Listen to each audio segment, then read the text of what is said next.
and welcome to another episode of Bring Back Focus. I'm your host, Dipesh Jain, and today I want to talk about a topic that I've personally struggled with through my life. That's sleep. You see, when I grew up, I felt I had insomnia. I mean, I could easily sleep for just 4 hours and get through my day. In fact, I remember during college and university days, I could just pull all nighters before exams and yeah and gets great grades.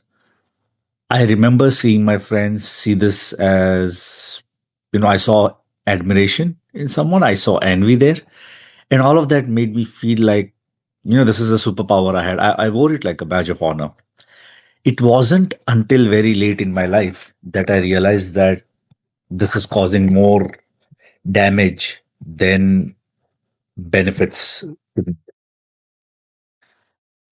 I noticed it the first time I saw my attention dwindle, and I basically, more than that, I saw the inability to make good decisions because of brain fog. And there were multiple factors at that time, but I could trace it back to my lack of sleep. And once I realize I have a problem, generally, I just go into the deep end of it and try to find a solution. So with sleep as well, I went to look up everything that I could do about it. I read articles, I read some research papers, and I also realized that in addition to the amount of sleep, with normally people say you should sleep for at least 7 to 8 hours, I think the bigger problem with me was not just the amount, but also the consistency of when I went to bed and when I woke up. I think after reading all of that, I came to one conclusion that I needed to sleep more. And a subtext under that is I needed to be more consistent with my sleep and wake up times. I just needed more stability around my sleep cycle. Fast forward, I had kids, and I think having kids adds another level of complexity to your sleeping pattern, as any new parents would attach to. So all of this to say that, while I knew the solution, it I knew that it was going to be very difficult for me to implement it. But at the same time, I started seeing the impact of the sleep debt that I had accumulated over years, and that realization made me quite uncomfortable. I tried to overcompensate. I tried to sleep like 8 to 9 hours daily, and I knew that that wasn't sustainable. It took me a while to realize that I needed to take a pragmatic approach towards this rather than going all in. And I think if you struggle with the same, if you see that you've been sleeping for less than 5 hours or 5 to 6 hours, I think it's about time to make a change because again, this episode is not about what are the what are the benefits of sleep and all. I think there's a lot of literature out there that will help you understand this. Here, I want to almost talk about how do you take a practical approach towards sleeping more, and more importantly, how can that help you improve your focus, concentration, the quality of your decisions, and just your overall performance.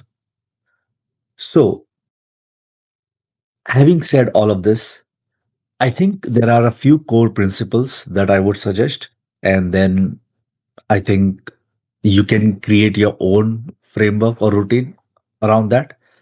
So, number one is I try to sleep for a minimum of 6 hours. Yes, there are some days when I don't, but more often than not, I'll at least be sleeping for 6 hours, if not more. Yes, 8 hours is ideal. I just cannot do ideal. I know a lot of people cannot do ideal hours, but definitely make it a point to try and sleep at least 6 hours. Secondly, have a consistent sleep and wake up time. I think that is a big one.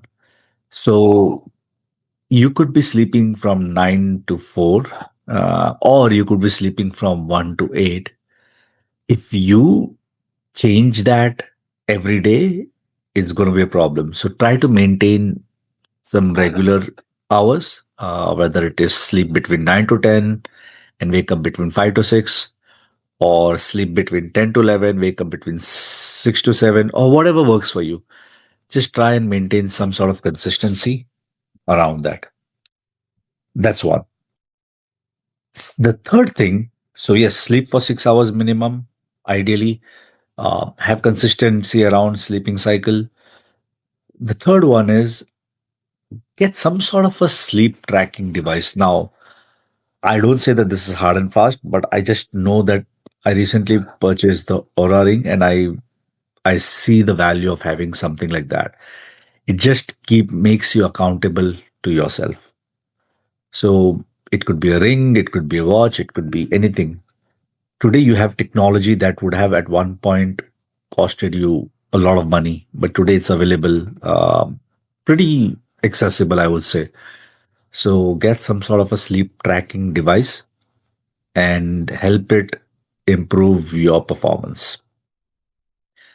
I've, by the way, just a side note, I've undergone a full sleep study, and I can see that how this Aura Ring kind of gets the results that the sleep study got, not completely. So yes, get some sort of a sleep tracking device. The next thing I would say is that, and this is at a deeper level, I think one of the things, especially if you've been culturally aligned to the culture of hustle, I think what we see is we see sleep as an activity that is not really, what do I say, productive. It's because it's rest, it's the state of not doing anything.